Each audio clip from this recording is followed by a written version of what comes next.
Bonjour à tous. Le bilan des Palestiniens tombés en martyrs à Gaza et en Cisjordanie occupée s'est élevé à 9 572 alors que plus de 26 000 autres ont été blessés depuis le début des agressions sionistes le 7 octobre.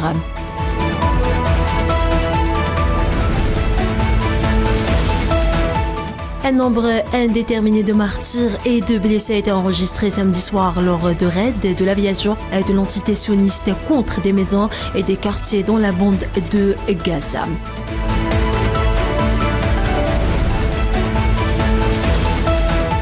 Le Croissant Rouge palestinien annonçait que 30 camions d'aide humanitaire sont entrés dans la bande de Gaza par le point de passage de Rafah, ont rapporté ce dimanche des médias.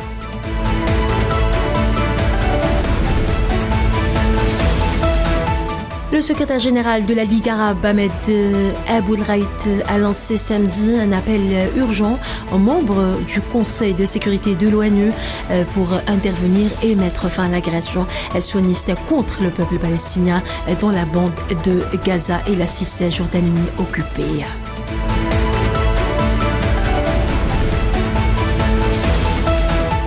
La Turquie a annoncé hier le rappel de son ambassadeur auprès de l'entité sioniste pour consultation en raison de la poursuite de l'agression de l'occupant contre la bande de Gaza.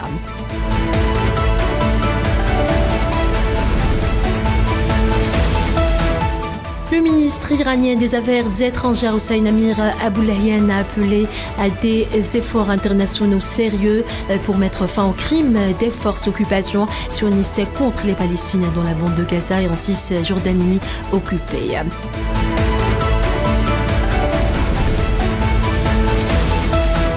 Des milliers de personnes ont manifesté hier à travers le monde, en Asie, en Europe, en Afrique, aux États-Unis, en signe de solidarité avec les Palestiniens de Gaza, soumis à un véritable génocide depuis le 7 octobre dernier, perpétré par l'entité sioniste.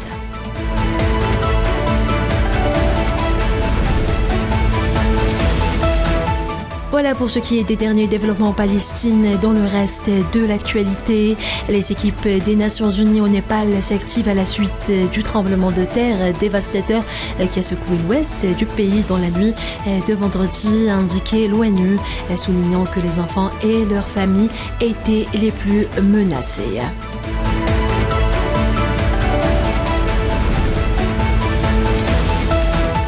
8 personnes ont péri à la suite de l'effondrement d'une mine d'or artisanale située à Miari-Narivo dans le centre de Madagascar, a indiqué un communiqué publié par la gendarmerie nationale.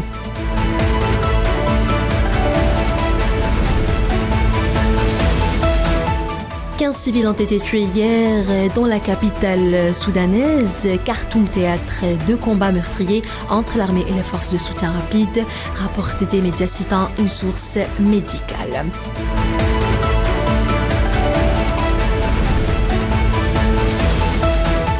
Les chefs d'État des pays d'Afrique australe ont exprimé lors d'un sommet qui s'est tenu samedi à Luanda, capitale de l'Angola, leur inquiétude quant à la situation sécuritaire dans l'est de la République démocratique du Congo et qualifié les attaques des rebelles du M23 de violation claire du cessez-le-feu.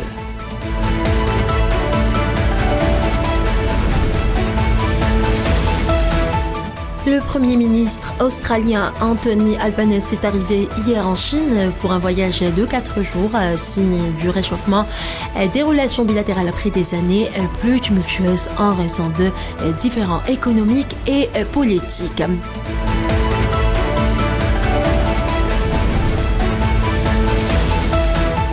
Et puis, 6 personnes sont mortes jusqu'à présent à cause d'une violente tempête qui s'est abattue sur l'état de São Paulo, le plus peuplé du sud-est du Brésil, ont annoncé les autorités locales. Voilà, c'est la fin de ce bulletin d'information. Merci à vous tous de l'avoir suivi.